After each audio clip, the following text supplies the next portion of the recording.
Kitab Sahih Bukhari, hadis yang ke-25. Maksudnya apa? Ini dalam bab fa in tabu wa aqamus salata wa atawuz zakata fa khallu sabilahum. Maksudnya apa? Maksudnya dalam kitab tabu fa in tabu, sesungguhnya bertaubat itu dan mendirikan salat dan mengeluarkan zakat merupakan salah satu jalan daripada mereka, iaitu orang yang beriman.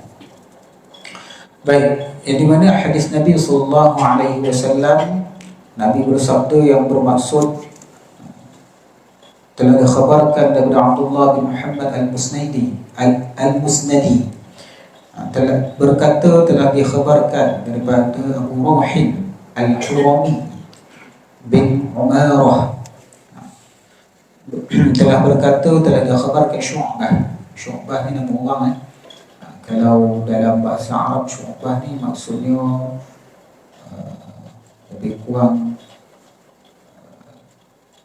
cabang ataupun pengkhususan.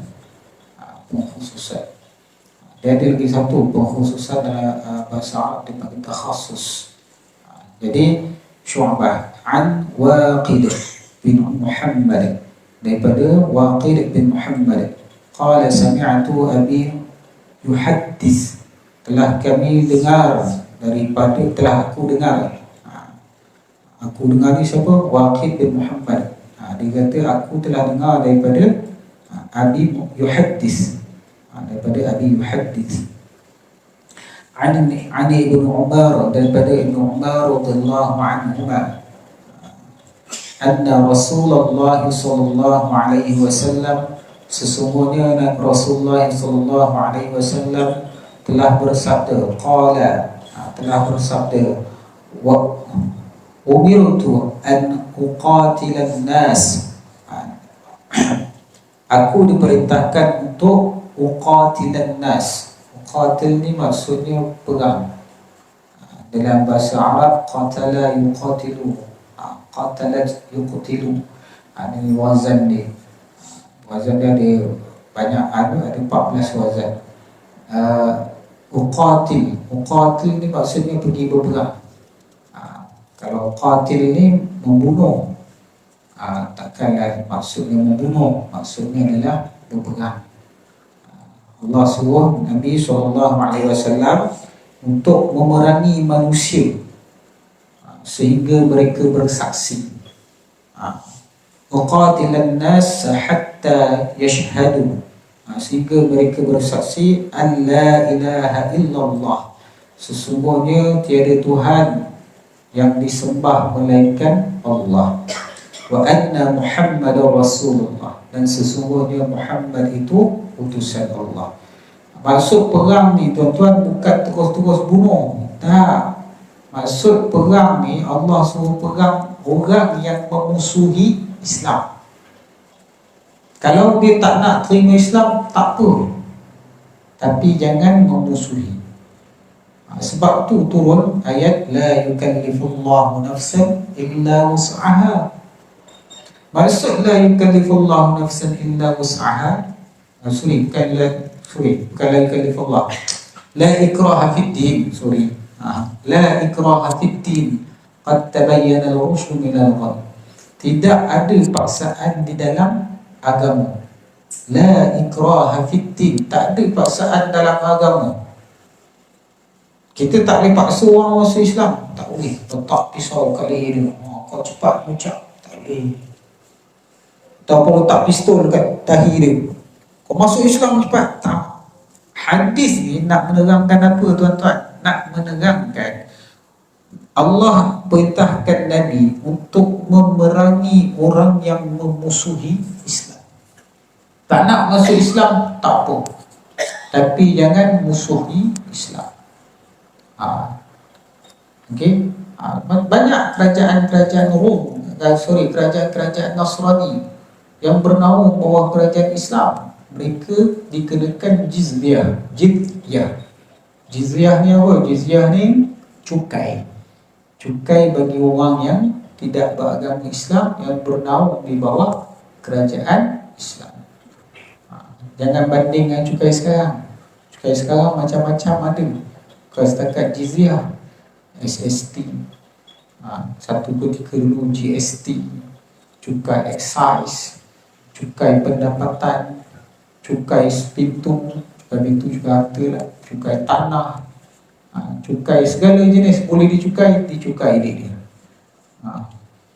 Macam-macam cukai sekarang. Jangan banding dengan jizyah. Jizyah dah tak ada sekarang. Sekarang dah tak ada jizyah. Kat sini para ulama menggunakan dalil membolehkan cukai-cukai dilaksanakan kepada rakyat. Tuan-tuan, saya minta maaf kalau apa yang saya cakap ini mungkin akan menyinggung sesetengah pihak, tapi saya kena katakan benda yang benar. Pada hari ini kita tak ada jumpa satu ulama yang berani bercakap benar di hadapan pemerintah, yang lantang betul-betul bercakap benda yang betul di hadapan pemerintah. Tak maaf, kalau ada pun mungkinlah seorang dua. Dan kebanyakan ulama sekarang yang mana tak bersetuju dengan pemerintah banyak mendiamkan diri dan membuat hal dia sendiri. Sebab apa? Sebab dia bimbang jika terjadi sesuatu dia sukar untuk menyampaikan ilmu-ilmu lagi.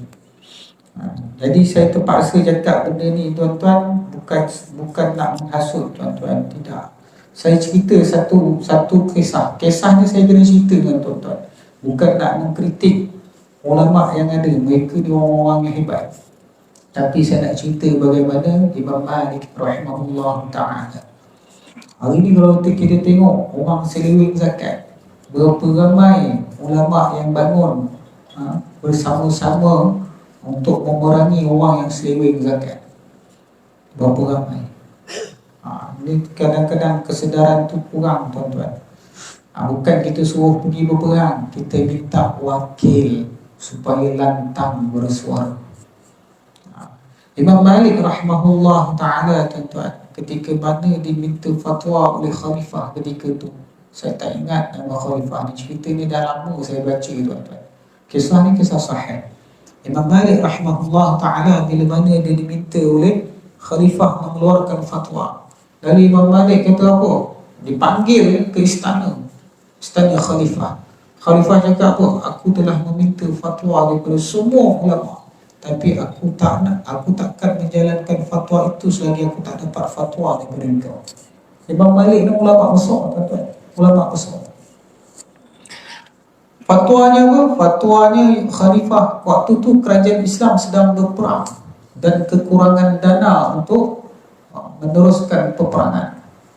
Lalu khalifah nak minta fatwa daripada Imam Malik mengambil harta daripada rakyat untuk dibawa berperang, dijadikan sokongan kewangan untuk berperang.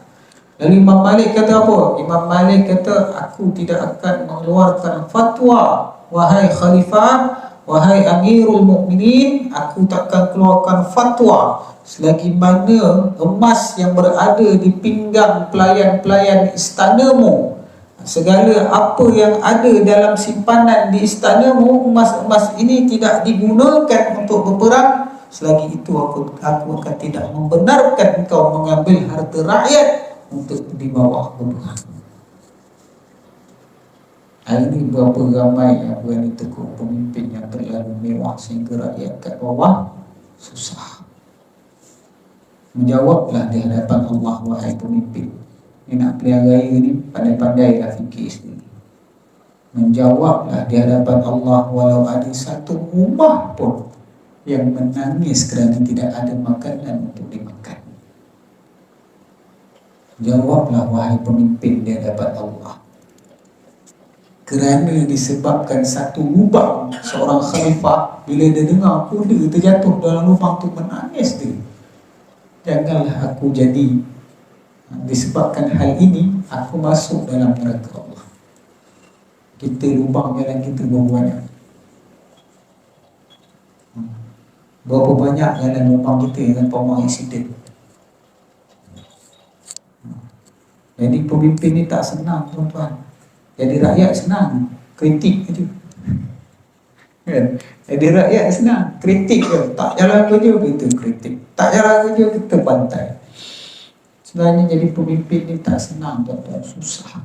Susah. Sebab itulah janganlah berlumba-lumba nak jadi wakil rakyat, nak jadi ahli parlimen. Jangan berlumba-lumba. Biarlah ianya datang sendiri. Bila berebut nak jadi, Allah akan uji dengan ujian yang sebesar-besarnya pada kita.